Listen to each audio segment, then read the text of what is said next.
Social this morning with everything that is ongoing in Minneapolis. Full panel here.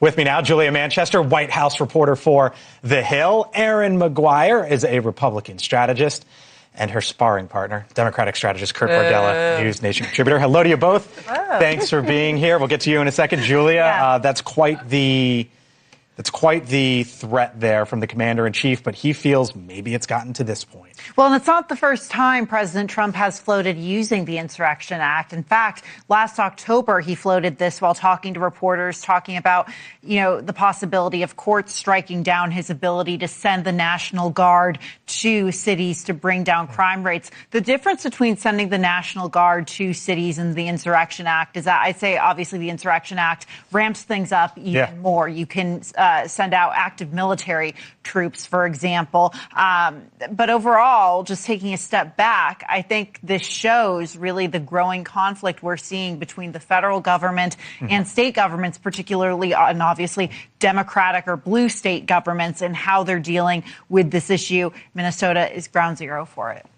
I think this is certainly going to ramp things up. I know last week when we were on the program, we were talking about whether or not sending in the National Guard was the right thing to do and whether or not that would increase tensions. I think that this threat would do that as well. But I also think what you're seeing out of Minnesota is the inability for local law enforcement to do their jobs because of the duly elected governor and mayor. Right now, there are violent protests, violent riots. They are stealing things from federal law enforcement. They are vandalizing. They are attacking law enforcement with brooms and shovels. At what point do they say in Minnesota, enough is enough? We can protect law enforcement. We can protect our communities. We don't have to put people in danger, because for every member of law enforcement that is attacked, that is one member of the community that is safer, because those people with shovels and brooms might be going after ICE, but that is any member of the community they could be going after. That is either a father, a brother, a son, a wife, a sister. That is a member of the American community that is being attacked. And it was attacked by an illegal immigrant, I believe, today in Minnesota. At a certain point, they need to be able to ramp up, because this can't continue this way. See, the only person who lost their life recently in any of this was actually an American citizen, not an illegal immigrant, not a member of law enforcement. She used her car to try to ram law enforcement. It was an American citizen who got killed by our law enforcement that's supposed to protect and serve. And it feels like right now the linchpin for all this conflict is actually the presence of federal officials, federal law enforcement. They are the center of this conflict. And law enforcement is supposed to be about de-escalating, not escalating. Violence and physicality should be the last resort, not the first resort. The Insurrection Act in modern times has been used, 3 times? The last time we used it was in 1992. Rodney King and then civil rights 34 years ago.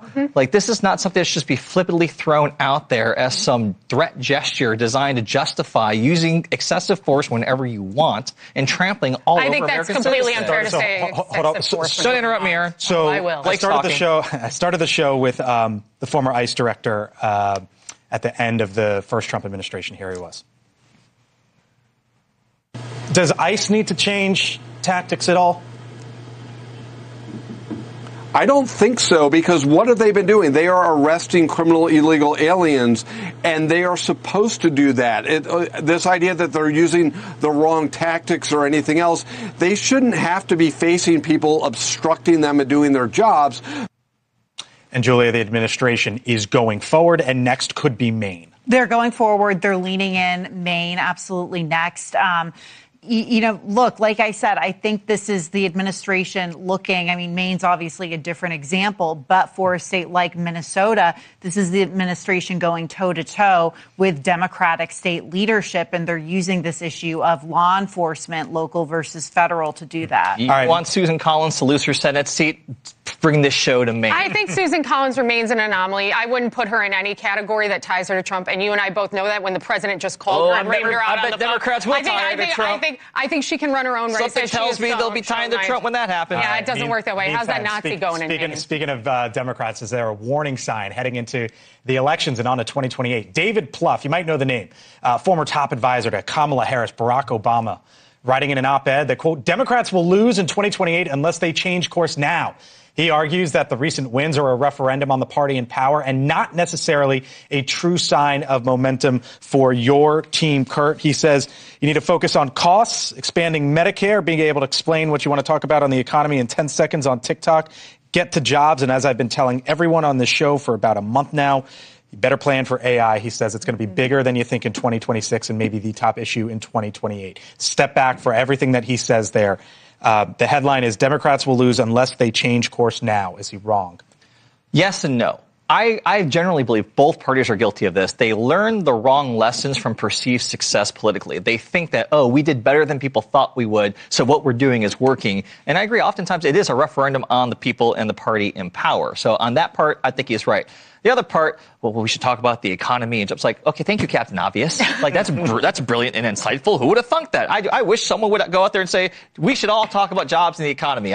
That never would have occurred to me. Never Thank God for brilliant strategists like us, right? Oh, this is what they get paid the big bucks for in politics, is stating the obvious. One thing about that piece that stood out to me is he didn't say attack Trump. He didn't say in it, continue to go after Donald Trump. Bad man, orange man, don't do that, right? What he said was talk about things that are affecting people's lives. And to Kurt's point, which I think is stating the obvious again here, no wonder people want to talk about what's going on with them. It is shown time and again when Democrats focus on Trump, try to make him their driving message, it fails. It's like when they tried the attack on democracy lines and all of those type of things. It has not worked. So, yes, you need to talk to people about what's going on. And this is one of the top Democrat strategists with his best advice to talk about the obvious. Real quickly, it's kind of what Chuck Schumer wants. It's what Chuck Schumer wants to do. But at the same time, you have a lot of House Democrats, for example, floating impeaching administration officials like Kristi Noem. And Donald Trump is picking up on that. He is warning the Republican-based House Republicans that if I'm not reelected, they will try to impeach me. So they're trying to use this anti-Trump messaging. The president would call it Trump derangement syndrome, whatever, to their advantage. But I think that's fair, though, because those low propensity voters that Trump has brought out, the ones that only come out for him, they need to feel like they have a reason to go out for the midterms. And this could be it, which would be protecting Trump from them, from all these inquiries and an absolute banana republic in the Capitol. All right, I got to leave it there. Kurt, Erin, Julia, thank you so much.